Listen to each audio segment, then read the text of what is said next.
Wetlands are a really interesting thing. Most people thought for a long time they were dumping grounds, and they called them swamps and mosquito-infested bogs.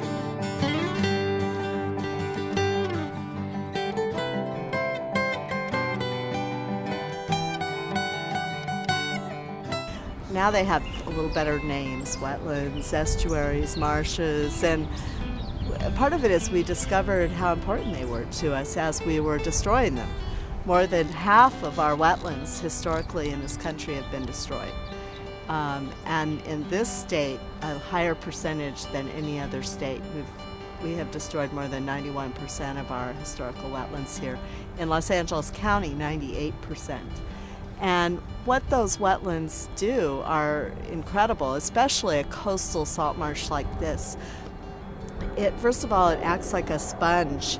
The unique kinds of plants and soils sort of soak up floodwaters so that the surrounding areas aren't going to be flooded out. And that's part of why we have floods when it rains so much here, is we've lost so much of our historical wetlands along the creeks and rivers that there's nowhere for the water to soak in.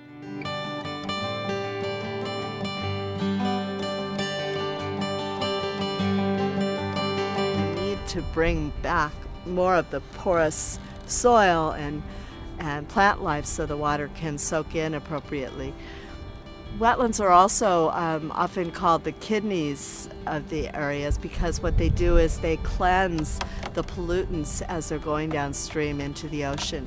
So surfers are in particular very happy with coastal wetlands and try to protect them because they know that the water they swim and surf in is going to be clean or not based on whether we have enough coastal wetlands in the area.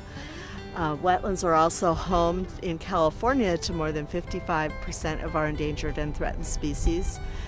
Coastal salt marsh like this, these tidal channels actually are spawning grounds for a number of the marine life and fishes and crab, shellfish.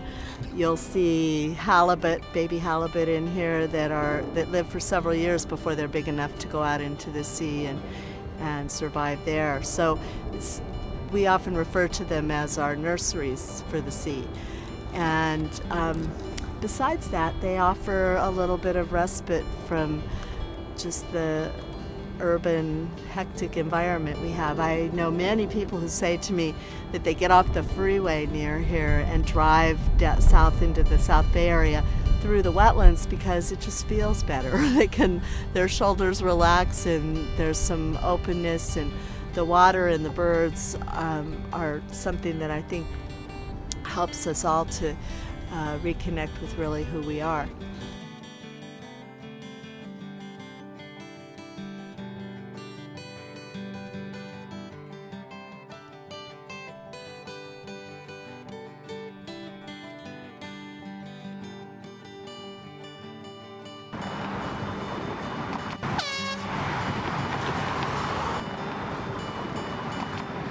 The very first bulldozing happened out here for the proposed Playa Vista megacity, and that development has been significantly cut down now. Not enough yet, but we didn't own any land at all here, the public, in 1996 when that happened, and now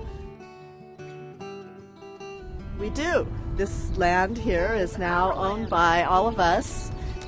More than 620 acres, which at that time only 240 acres was even promised, and that promise was based on if Playa Vista got to build everything else. One of the rationales that was given for building Playa Vista is we have a housing crisis, yet our own affordable housing we have right down the street is not being preserved for housing. So what's wrong with that picture? It sounds to me like that's not really the issue, that there's more maybe money influence behind things.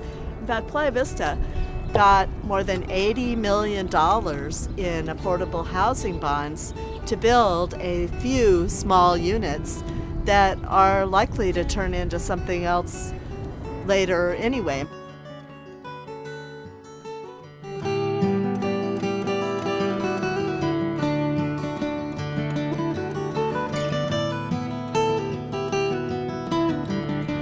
not really about preserving affordable housing. It's not really about a housing crisis. There's something else going on here where developers and big moneyed interests kind of own this city.